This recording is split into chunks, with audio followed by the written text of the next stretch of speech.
Hello, everyone. Hello. Hope you're all doing good. Hey. You're able, by the way, to turn on How your are you? microphone and turn it off. Good, good. Thanks for asking. Okay.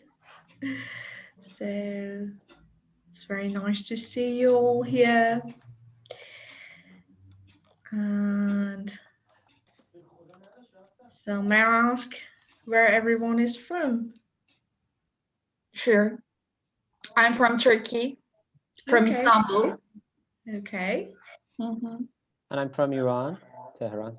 Oh, okay. You're near me. I'm from Russia, but now I'm in Istanbul. Okay, nice. Lots of people from Istanbul. Love the city.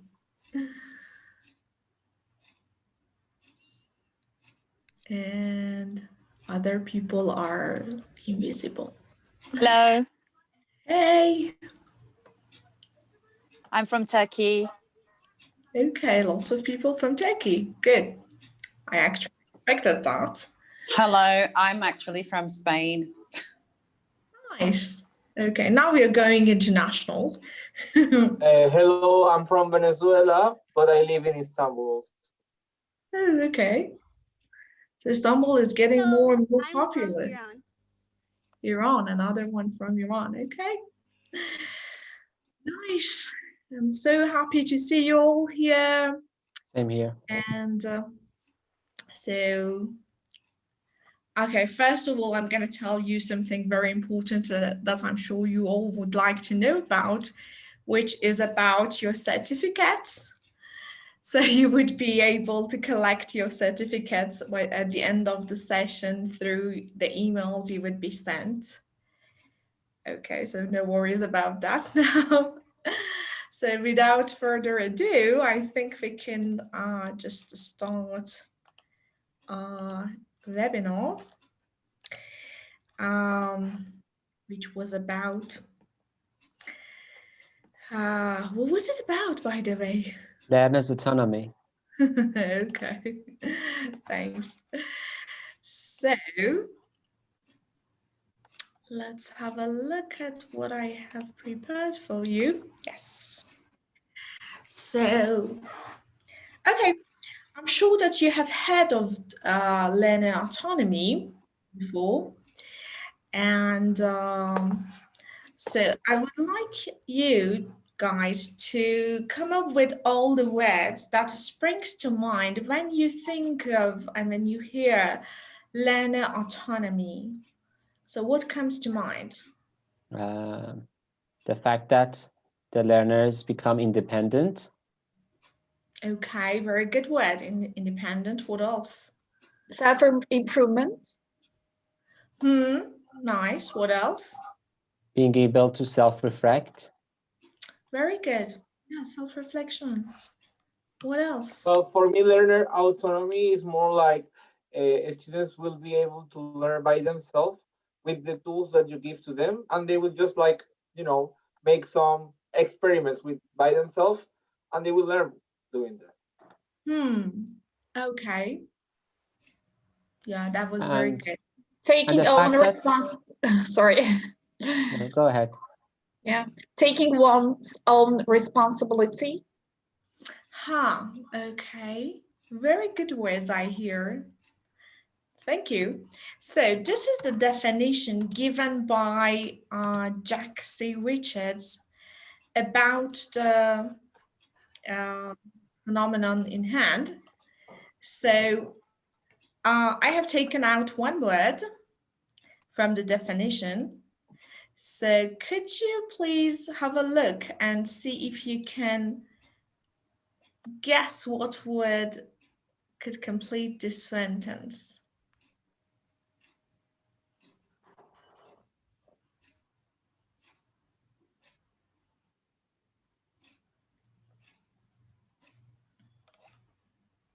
Should we say it? Yeah, please. Authority? Authority, okay. Any other ideas? Somebody just typed control. I think that goes as well. Very good, yeah.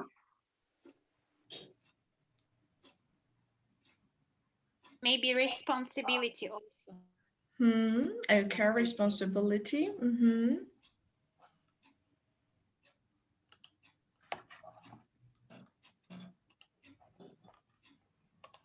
Okay, good.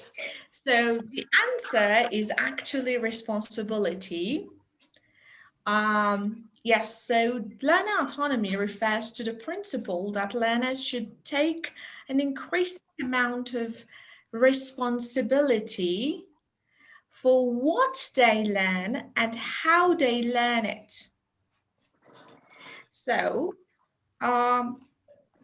this is a good definition, but having a look at these two pictures, you might think about your own classes, whether you can actually apply this one or that one. Which one is more probable? Can you decide what, and can you let the students decide what they want to learn and how they want to learn it? No. Guidance is important. As a teacher, you should guide the students. Okay, so you cannot let them decide, can you? You can maybe Not fully. you can maybe let them decide at some moments during the lessons how they will learn it. For example, sometimes they want to play, and you just create a game for them for the next lesson. But what is the topic that they will learn is definitely set by the school, not even by the teacher, by the school. Very good point. Okay, so we have a syllabus and we have to stick to that syllabus often. You know, we cannot just let the students decide what they want to learn. And also, we have another issue, which is a cultural concern in many countries. Many of you said that you are from the country that it's unlikely for a teacher to relinquish control in their classes, and they are customarily expected not to do so. You know, so your students expect you to decide. So it's kind of a very big challenge. So what I suggest is to give them choice. Okay, so you do have a fixed syllabus, but you can kind of move things around by letting your students decide when they want to learn, for example, one structure and when they would learn the next. Isn't it so? So giving them choice in different regards, like about the tools that they want to learn for learning, about the structure they want to learn first or second, or inside a class, which activity they would like to do first or second, could at least create an illusion of taking responsibility by the students. Okay, but let's see. Why do we want our learners to be autonomous in the first place? Any ideas? To reduce the burden which is on the teacher, to make the class more student-centered rather than teacher-centered. Great idea. What else? Also to make them engaged and involved in the learning process. And in this way, they can be more motivated, especially when we take into consideration their needs and interests based on the need analysis we do. Big like. I feel we can get some positive reflection from our classes too. Okay, so someone's voice is very weak and I couldn't understand what they said. It's okay, you can't understand me? Yeah, the quality of your voice is like really cool. What about now? Okay, I can understand. As I mentioned, I just mentioned the positive reflection from our classes. From? From the classes, positive reflection. Yes. Okay, good, good. Yes, you're right. Okay. So we want our students to be autonomous because we want them to play an active role in their own learning, which will result in them being more invested in their learning and take initiative. Because often we have to teach students who are learning English as a foreign language, which means that they won't have much exposure outside the class. And so in comparison with what we want and the loads of the things that we want them to learn, they don't really have much time in the class. So we have to resort to a kind of a way or a method that can encourage them to keep learning outside their classes and extend their learning even without you. So I think that up to here we have had enough theory because I had promised you more practical methods. I'm gonna give you some examples of 2 different classes, and we will see which class is more autonomous. So this is the purpose of both classes, to write a letter of complaint. And so this is what happened in class 1. The task was, the teacher gave this task to the students. He went about it like this. So we are going to learn about how to write a letter of complaint. And this was the handout used by the teacher.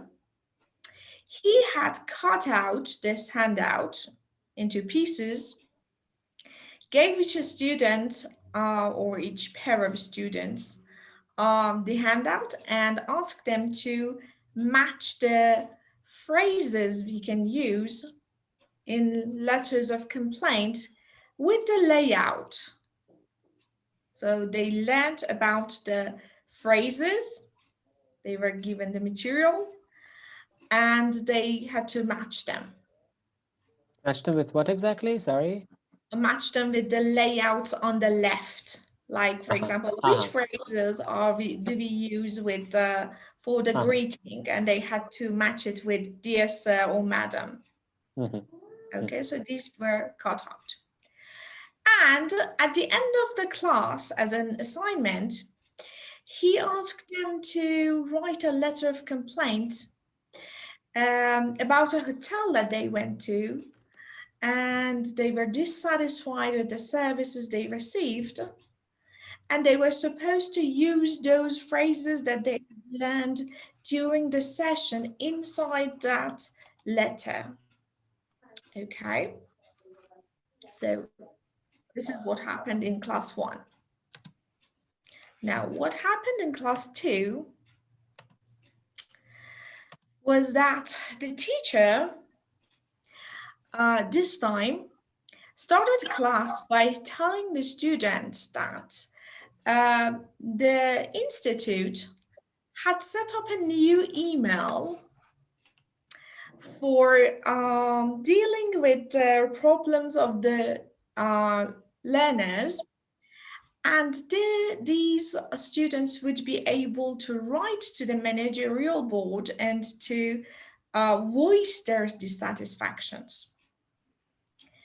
And as the students didn't know how to write the letters, the teacher gave them some samples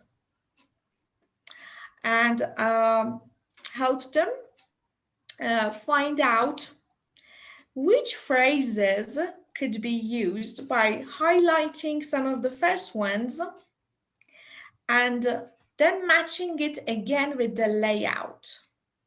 The same layout was used, but this time they had to find those expressions from actual emails.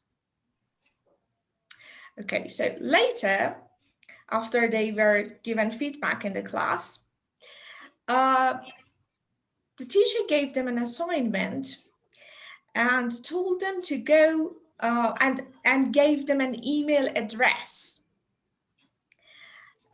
which was definitely a fake one, but she would receive the emails.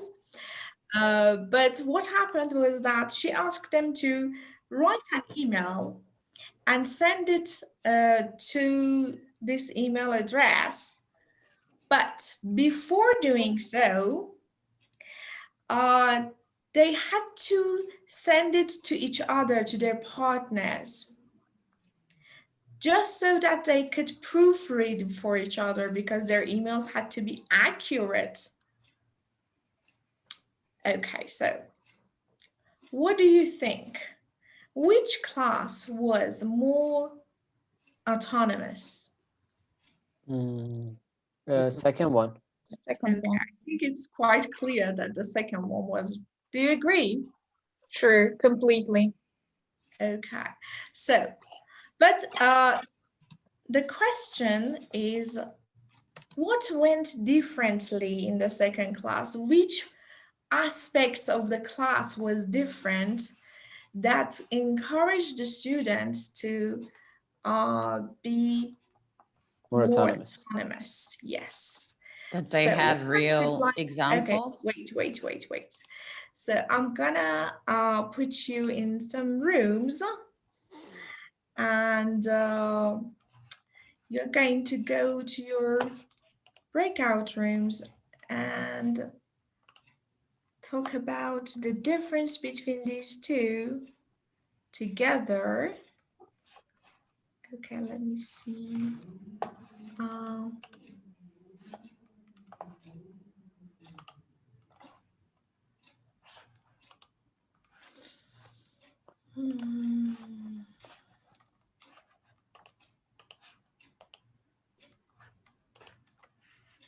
many participants do we have? 30.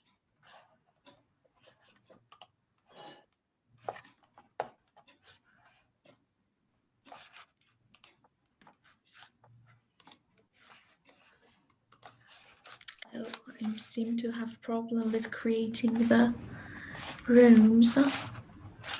Sorry that you have to wait a little bit. No problem. Okay, thank you.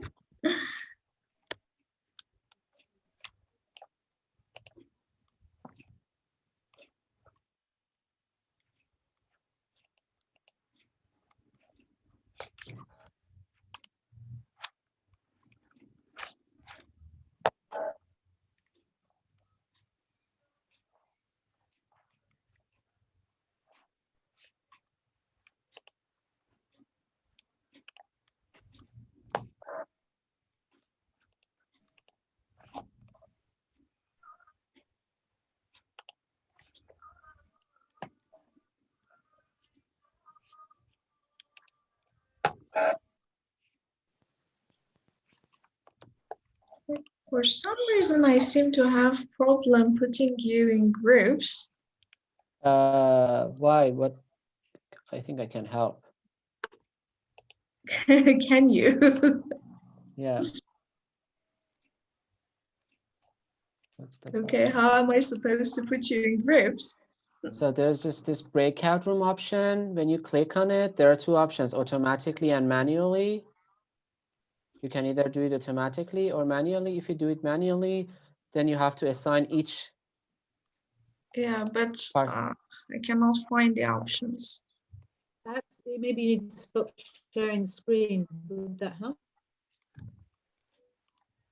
You cannot find the breakout room option? No. There are three dots there. More. Click on that, and then there's an option called breakout room. Yeah. Of course, it's done in the settings before the session, or now the host can do it for you, because maybe Okay, it's not. it seems to be working for me. Okay, thank you. Okay. Yes. So, Done. okay.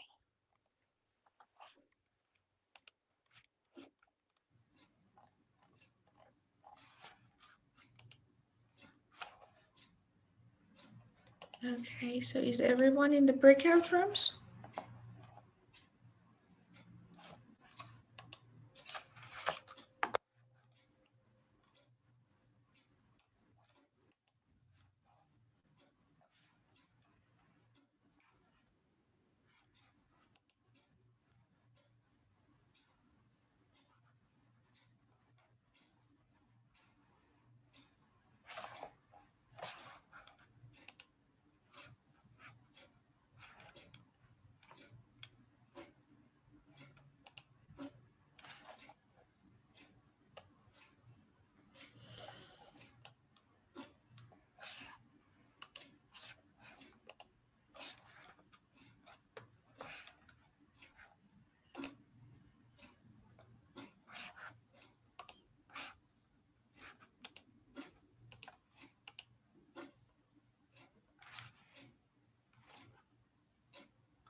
So did you finish talking?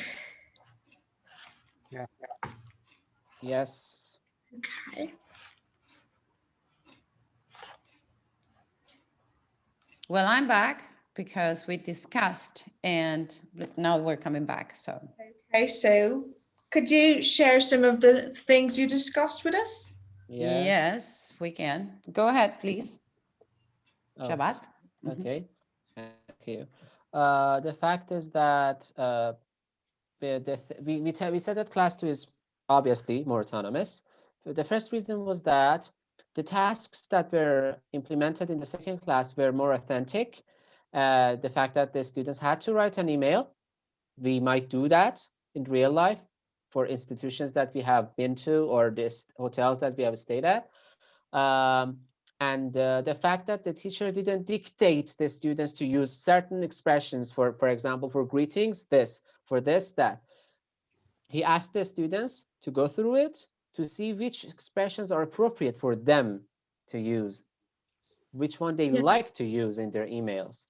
I mean, that's more autonomous. And the fact that, again, you ask another person to proofread your email, we might do that in real life as well, especially in formal contexts. Okay, that's a very good point. Anything else?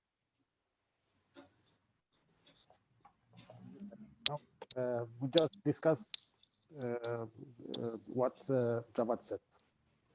Okay, so the same one. I'd like to add, I'm not sure if I would say it was necessarily autonomous, but I think as a follow-on from that lesson, if they're sending off this, the second version rather, if they're sending off an email to a real company, there's obviously a real task happening here. They could get a real response, and I think that is very motivating for students. And not only that, they could then analyze the response that they've received, and that becomes a whole nother lesson of how do you respond to a complaint email. Oh, that's a very good idea. Yes, maybe it could be even more autonomous that way. Yes, you're right. Okay, good. Very good. And the one thing I would like to add is that actually I thought that a balance of the two, it was the best. I mean, first, the second one, where the students get to be autonomous and to get samples from real life, but then getting the structures that actually are the proper ones, or considered the correct ones. So later on as well, they can compare what they found, you know, and then they can also use them in whatever emails they send in the future. So basically what I'm saying is a combination of both. Like the first one, because it's autonomous and is connected to the real life, but the second one, they have to know those rules, even though I know they are carved in stone, but those also are the guidelines and that they should know. So I would go for a combination of the two, starting from the second one, finishing with the first one. Thank you very much. Yes, all very, very great ideas. Thank you. So let's see what went differently in these two classes. So in every class, you need to decide about the real learning goals of the students. So clearly in these two classes, the learning goals were kind of the same, but the tasks here were different. The tasks they were assigned to do were different. And as one of you very nicely mentioned, yes, the tasks in the second class were very much real life-like and authentic. Yeah, and so that's very good. And the tools used, like in the first class, they had to write the things in the form of a writing, while in the second class I could email it to the teacher. So it was again more authentic and something that would be used in real life. And in the second class, there was much more collaboration outside the class, which is what we are aiming for. And last but not the least was the feedback, which was different in the case of the second class. As you mentioned, the burden on the teacher's shoulder was much less. And at the same time, the students had more reasons to try to be more accurate, because they thought that they would be given feedback from the peers also. So they were kind of more careful about the things they were using. So things to bear in mind. Try to create meaningful tasks. your students need to know the purpose of the things that they're doing. We often give them tasks from the book, but they don't understand why they are doing that task. So if they can actually relate to it, they would respond much better to it. And teach them skills that are transferable. For instance, in this case,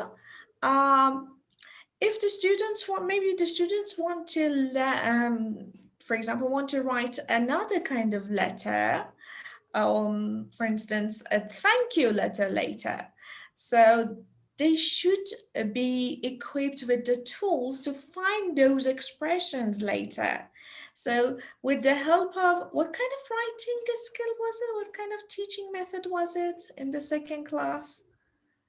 Do you know Guided the discovery? name? Yeah, but we have two types of writing methods. One is process writing, Formal or the other formal is writing?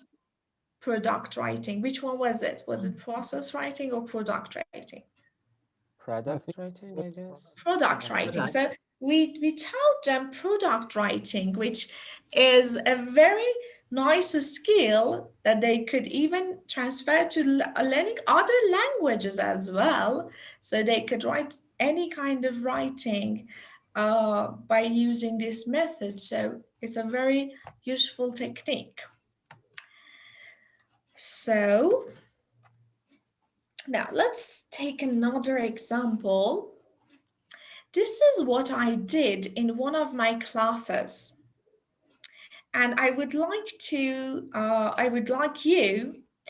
to tell me if what I did was encouraging autonomy. And if yes, then bravo to me. And if not, how do you think I could make my class more autonomous? So what I did was this. It was a class of a group of candidates who wanted to take part in the IELTS exam, and it was a preparation course. And I had just taught them some vocabulary items related to travel. So after that, we just practiced talking about traveling. And I gave them a cue card for their homework. This was the cue card I gave them. Describe a journey you went on and all the bullet points and everything. So what I asked them to do was to go home and to record their voice and speak about this thing for 2 minutes. Later, they sent me those files. I listened to the files and I gave them feedback in the form of audio message. So what I want you to discuss now, again, if I manage to put you in your groups, is to discuss whether it was an autonomous class and an autonomous activity or not. And if not, in terms of all those 5 things that we mentioned, how could I make this class more autonomous? But before you go to your rooms, I would like to recap those 5 things. What were they? Do you remember? Goals, tasks, Okay. Uh-huh. Uh-huh. Tools, Collaboration, feedback. collaboration, and feedback. Very good. Wow. Very good. Okay. So let's go to your rooms and discuss this.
So could you give me a report of what you talked about? Yeah, and anyone except for Javad. Didn't go ahead.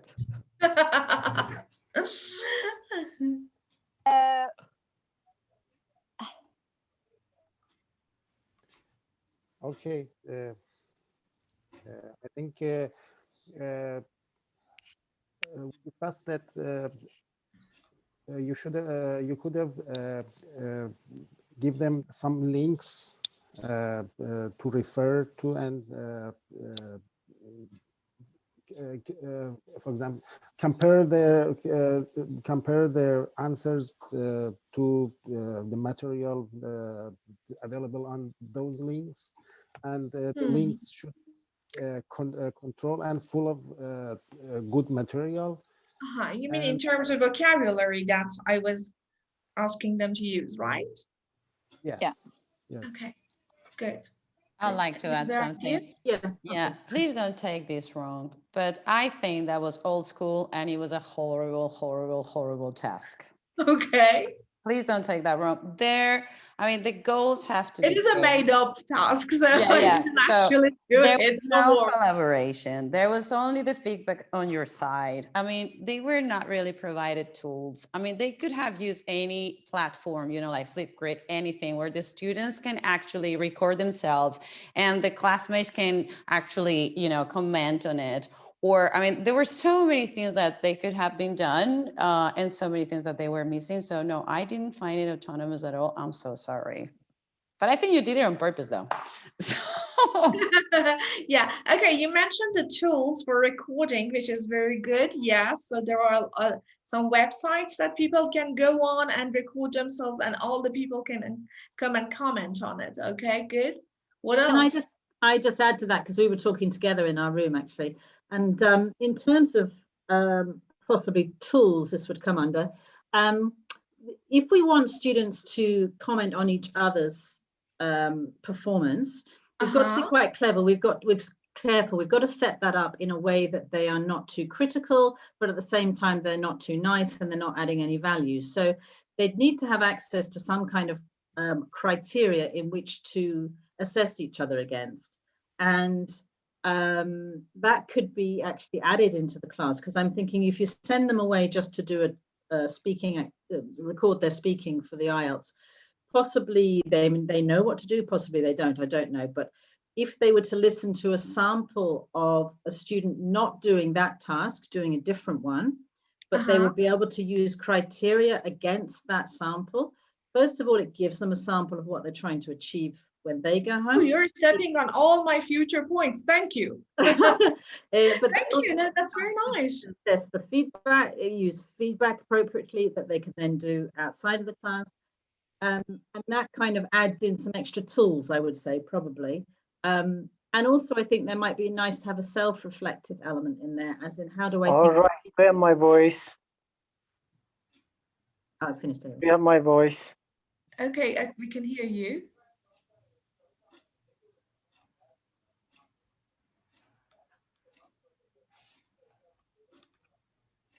Is somebody trying to speak?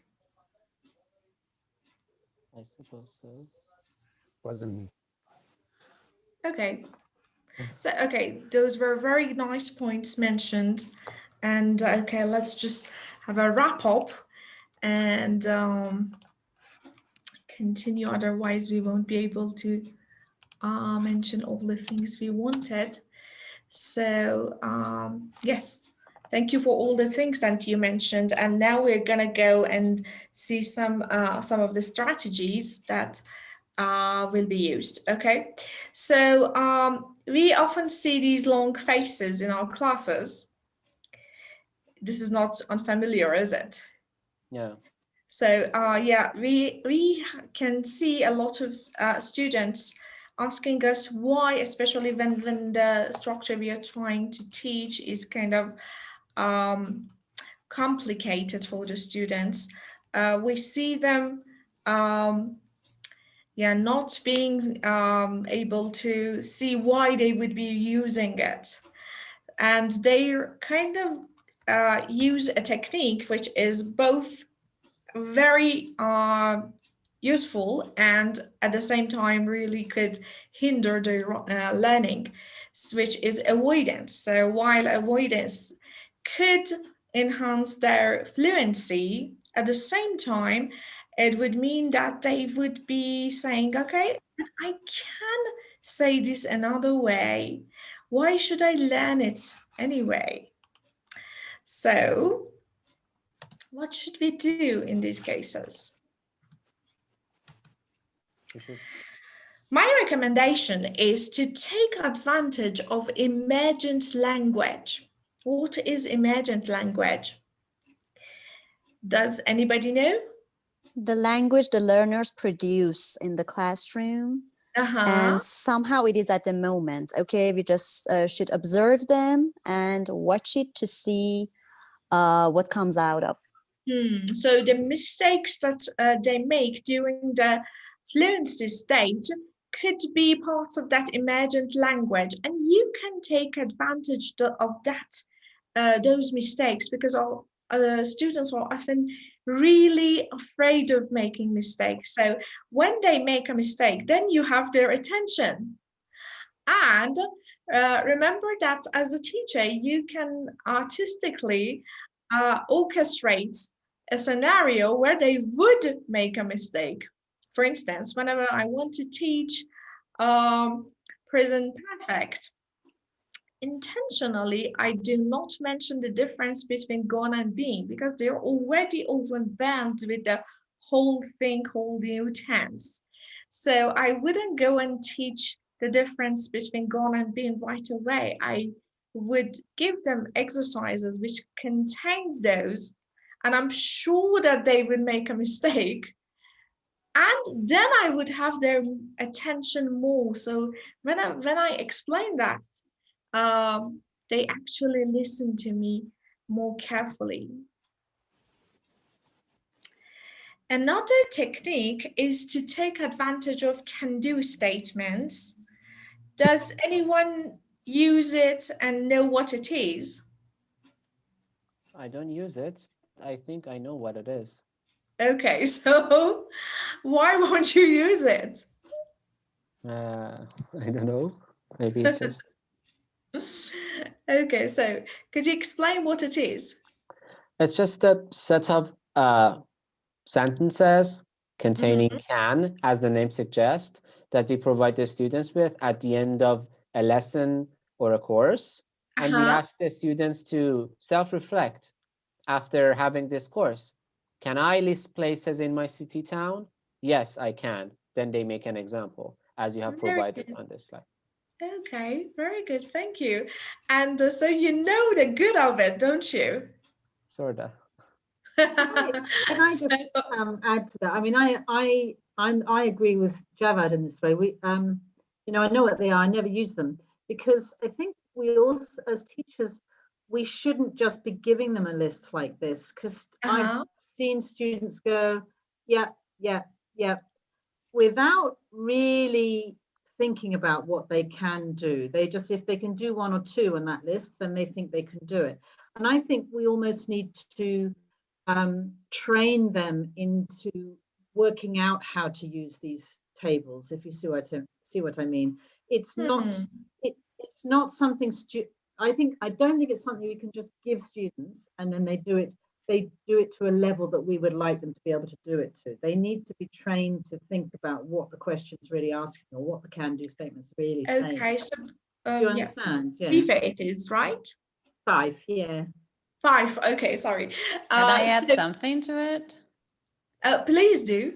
I have to use this all the time because I'm doing IB and they have to self-reflect and they need to realize what they really know how to do. I mean, what to do, what not to do, what they need to learn, what is it that they need help with. So we have to go with this sort of things. I mean, it's not even an option. And plus, you know, if they have to write example for each of them, then they cannot just simply tick them.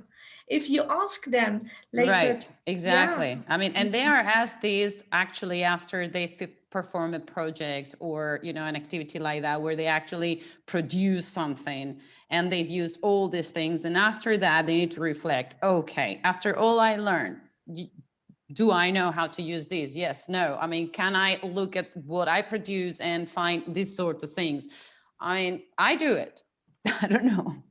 Okay, very good. So each of us have some preferences, of course. So it doesn't mean that our lessons are autonomous or not. So each of us might resort to one of these techniques or another. So another thing you can do is asking them to report their score, which I find very useful. What a score exactly? Okay, wait. Look, this of course creates a somewhat an atmosphere of competition. And okay, so this is what I do. As for some lessons, I assign them to go on. Have you seen this website, ISL Collective? No. You should. Yes, it's it's really good. It And has, yeah, and they have it in different languages. Yeah. Yeah, it's so useful. It's full of great fun material.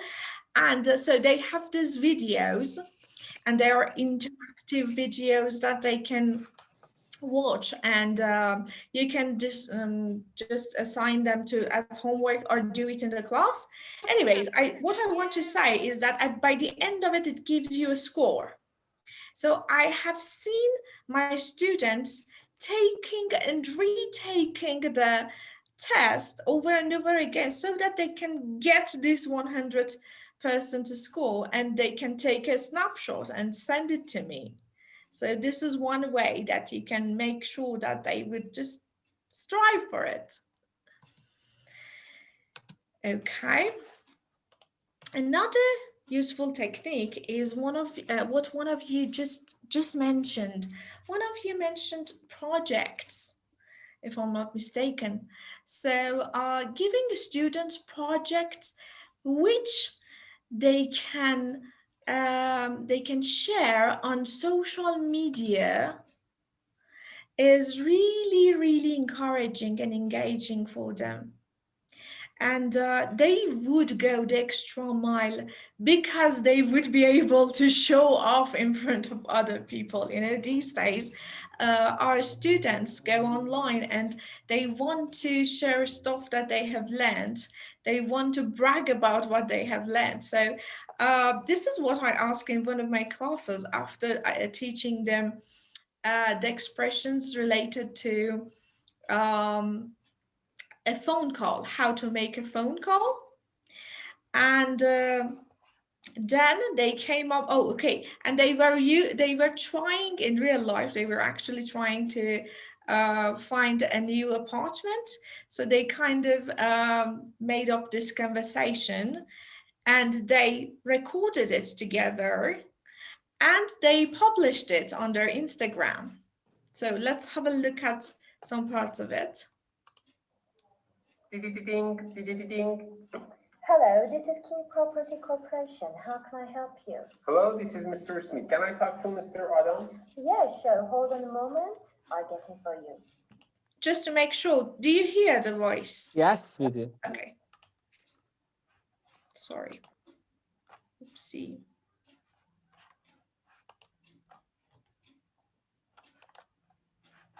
How do I play it again? Okay. Hello, this is King Property Corporation. How can I help you? Hello, this is Mr. Smith. Can I talk to Mr. Adams? Yeah, sure. Hold on a moment. I'll get him for you. Excuse me, Mr. Adams is busy right now. How can I help you? Okay, thank you. I'm calling to ask about an apartment located in Willow Lane. Is that still available, or if yes, can we set an appointment to see it, please? Yeah. Okay, so you get the point, right? Mm-hmm. Have you ever done such a thing? No. Okay, do you think it could be useful? Yes, very useful. Okay. Well, actually, right now, I was talking with my group of breakout rooms. Uh-huh. Uh, in our school, we are trying to use these kind of techniques, and right now we are working with them about how to plan a trip. So actually, they are like planning a trip by themselves, finding airplane ticket prices, hotel prices, trying to make like a full research about it, and then they have to share on Flipgrid, talking in a video, um, what are their results. I mean, I am going to travel to, for example, Spain, and I will stay in this hotel, and this will be the price. So in these practices, we are practicing vocabulary, grammar, also pronunciation and speaking skills. And they are really engaged because they have to record the video. They can, edit some of them. They can use filters and stuff, and also the students can comment each other about their works. So they receive also comments from their peers, not only the teacher. That's very And nice. just that we work together at the same school. Yes. Oh, okay. So you have And the I same have experience. and I have another experience. Can I share it? Sure. As a kids class teacher, actually, when they were learning about food and how to order food, we actually rented a coffee shop, okay, and we took them there. So they had a menu specialized for them, actually, with 3 simple food on it. Before they ordered the food, they just found the country of those foods on the map, and they talked about the flag and something related to that country. Then we had some printed dollars for them, so they could have real dollars. Okay. And then they went and rang the bell and ordered their food, and the waitress just brought them the food, and they really, really enjoyed it, and it was a great project for them. Real life-like, yeah. Okay, so maybe if they could have filmed it as well, it would have even been more interesting for them, huh? Yeah, sure. Okay, thanks. So one problem I always have is that sometimes the things that you want them to do is really kind of time-consuming and a big, heavy burden on them. So, for example, I do know that transcribing, listening could do miracles for them. But how do I make sure that they would actually do it? Because it's really hard work. So one technique is to hear success stories. Your own success story is really valuable if you tell your students how you, for example, doing this transcription thing did wonders for your listening. It can really, make them think about it. Oh, she did it, and she's here, our teacher. So maybe if I do it, I will get there. Or asking them to share their success stories, in case you're a native, so it won't really help if you talk about your success story. So you can ask one student who is really good at something, at some skill, to share with others how they became so good at that thing. And they all could use that technique. Okay, another problem for you guys is homework. What do you find most difficult about checking homework? The time that you have to spend to check all the homework. Right. What else? Students don't do it. They don't see it necessary. Yeah. What annoys me most is this: recurring mistakes.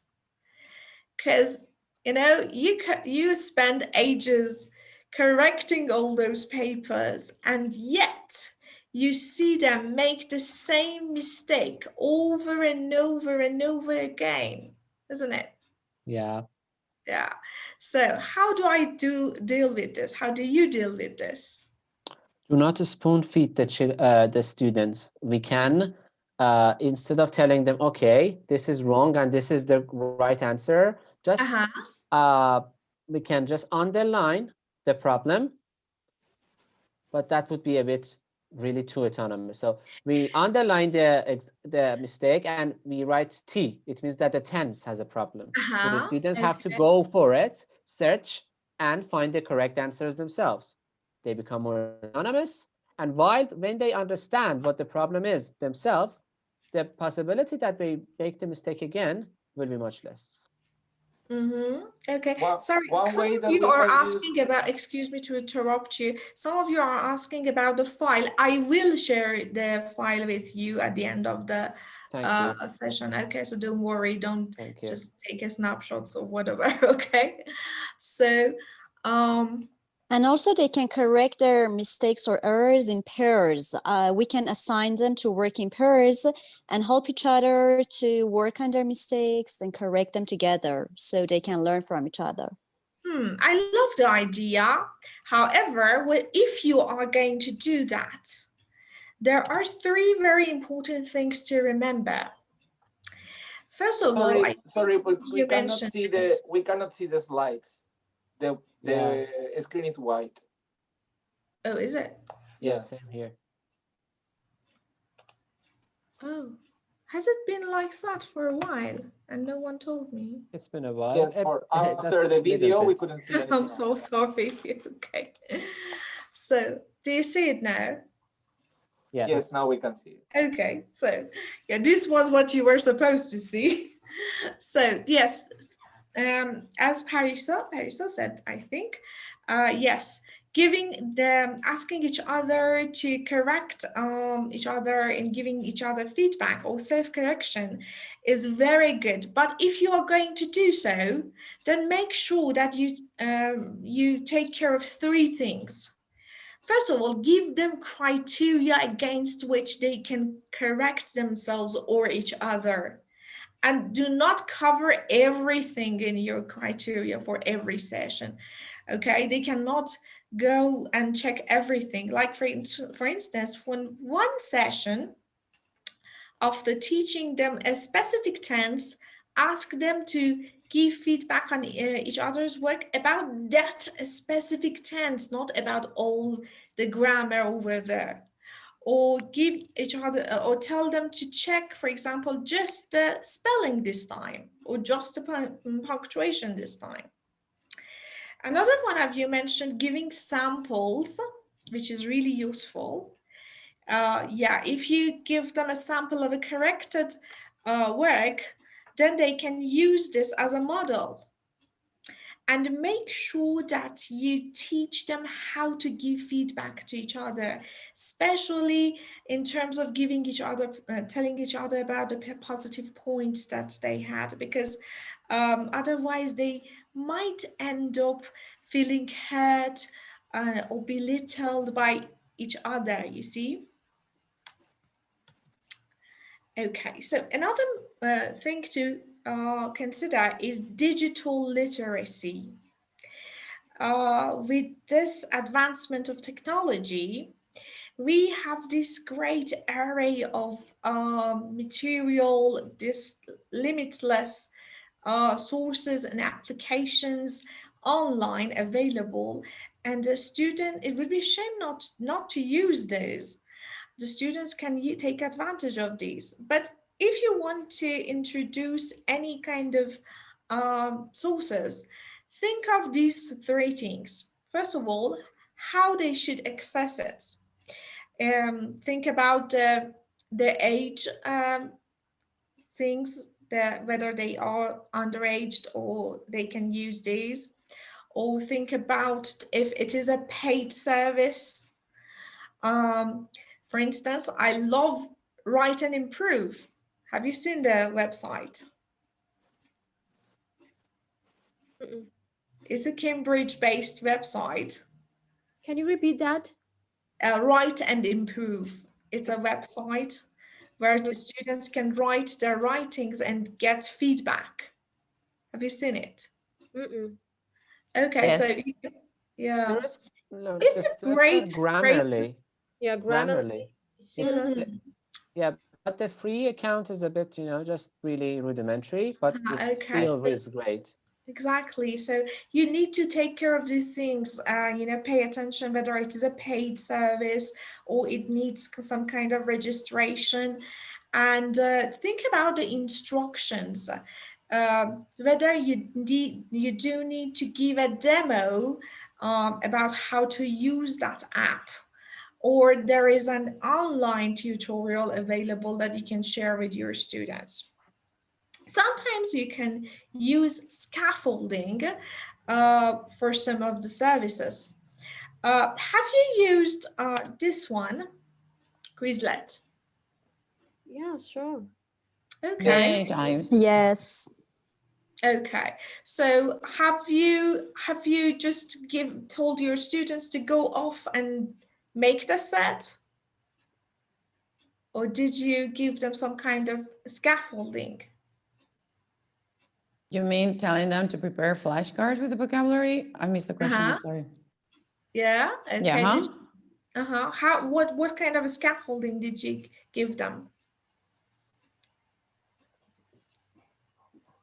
I'm thinking. I'm not ignoring you. Okay. Keep thinking. Okay. Okay. I'm gonna go with my own experience. So when I ask them to go and create it themselves, they just end up not doing anything. So one day I take my laptop to the class and create the first set and make sure that everyone comes and adds to this. And when they have built up a set, then they are good to go for the next sets. Of course, it's very dependent on the level of the students and their age and their, as I said, their digital literacy. Yeah. Yeah, because in some environments, you can just tell them to go and make the flashcards and they would really do very well. For example, with a group of teenagers. But would you do the same thing with a group of I don't know, for example, like for example, clerks in a company? I don't think they would do the same thing. It would end up they would end up not doing it.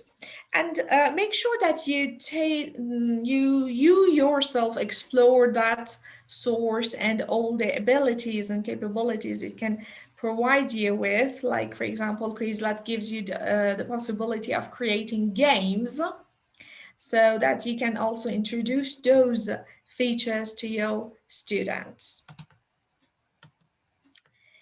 Okay, so we're running out of time here. So could you kindly share with me what you will take away from this session? Thank you very much. It was really useful, and surely I will use. I will go and check the useful websites you mentioned to see how I can help my learners be more autonomous in the classroom. Okay. And I will change my tasks that can make my class even more autonomous. About can do statements, remember? I'm just kidding. I'm just kidding. Yeah, she's pushing what she does, and no, I'm not pushing. It's just no, it. I'm not pushing it. It was because it was very interesting. It's like I know what it is, but no, I had never used it. It was interesting. That's all. It was, yeah, it really was. Okay, so in the interest of having more autonomous teachers, I am also gonna introduce these two very nice links. If you are more interested in reading articles, you can go and check out the second link. If you're lazy just like me, then watch the video, the YouTube video, which will give you a lot of other good tell you about the other good techniques and other good websites that could be used for having more autonomous students. So, okay, this is the end of our presentation. So Can you if you share your presentation file with us? yeah, Not take I any notes. already mentioned, yes. Thank Okay, let me see. I think I can share it here with you because You I just you have better to do drag it in the now. chat box, I guess, and that'll be it. Yeah, that's true. Yeah, this one I know. This one I know.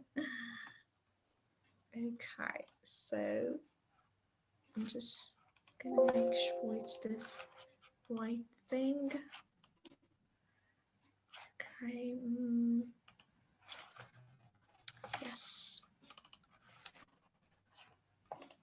Okay, if you have got any questions,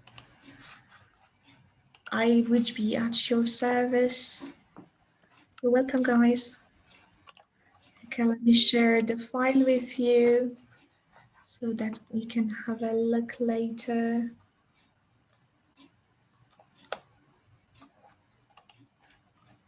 Okay.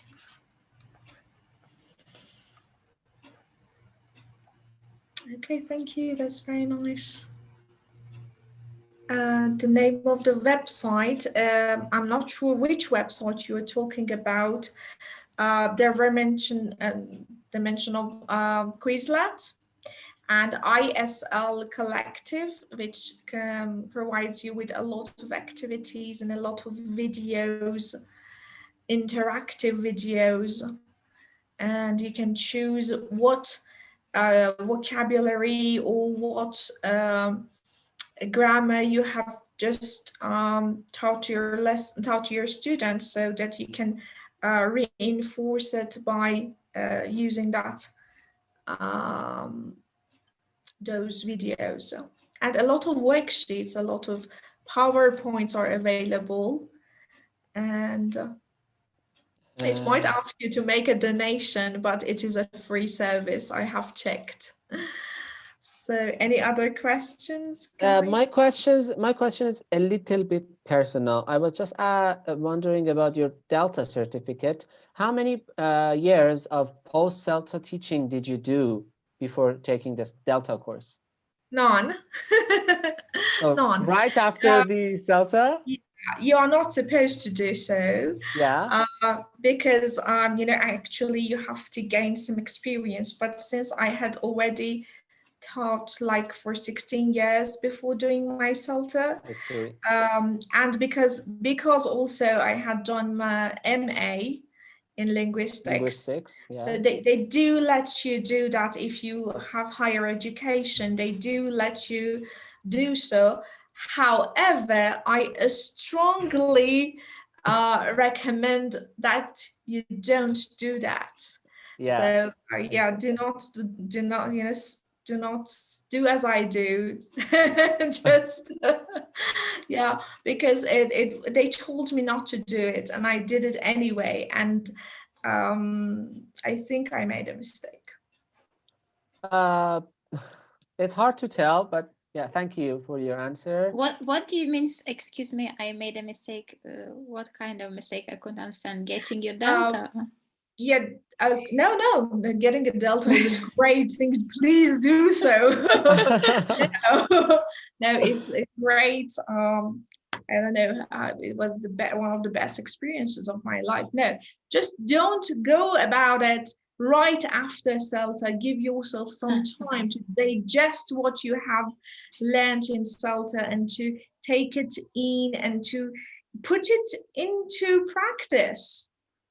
And then go about doing Delta. Then you would understand it better. You would be. It would work much better that way.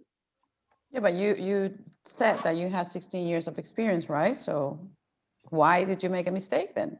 Because you did have the experience. Also, another reason is it's a very demanding course. And doing these things in a row can be really, really hurtful. Yeah, that I understand. That A point lot I of understand. sleepless Yeah. nights, huh? Yeah, Right. and I ended up, this is very personal, but I think I have to share this with you. I ended up getting really sick, like really sick, and it was not worth it. So the level of stress you will get, if you have done CELTA, you know how stressful it is. So I don't know, make it 10 times more in Delta. So be aware of that. Module 2, right? Module 2 is very Yeah. Yeah, I think we didn't get the file in the chat box. I did send it. Maybe Yeah, you have it's sent there. it It's there. privately. I think you have sent it privately to one of the participants because it's not for all of us. Yeah. How did you know? I did exactly what you said. Because I'm taking the CELTA course these days and we are using Zoom.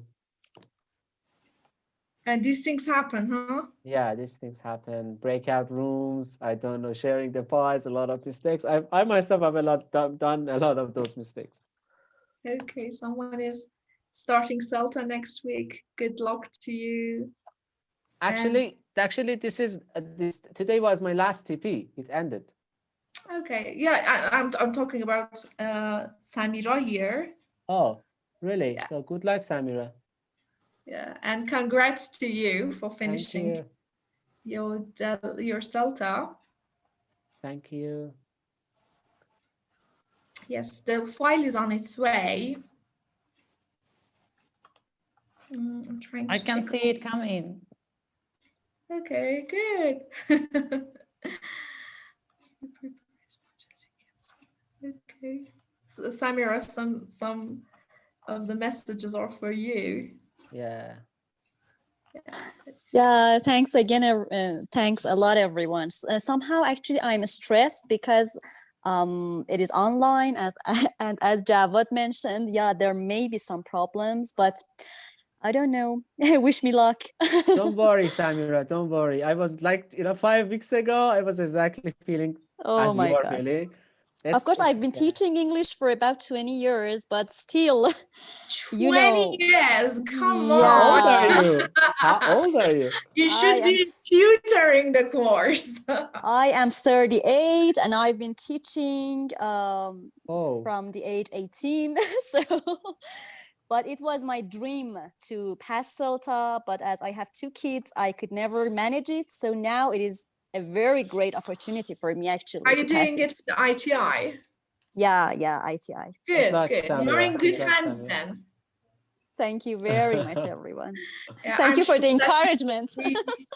you will really, really enjoy it. It's really a Sure. lifetime experience, I think. Sure. Do you guys have the file? For some reason, I still don't have it. No, I don't. Yeah, it's on its way, but It's on its way. yeah, it's not really that fast. Maybe probably it's because there is a video file inside. And I'm trying not to end the meeting because of that. I think it's here now. Yes, it has come. Yay! Good. It's gonna Okay, take the thank same you amount of time, I everyone think. for participating. It was a real big pleasure to meet all of you. And I hope that we can have more chats like this later. Can you please not end the meeting because we are downloading the presentation? Okay, I'll just wait. Okay, thank you very much. It was one Thank of the you so best much. webinars here. Thank you. Sorry, can we have the file via our phones? Because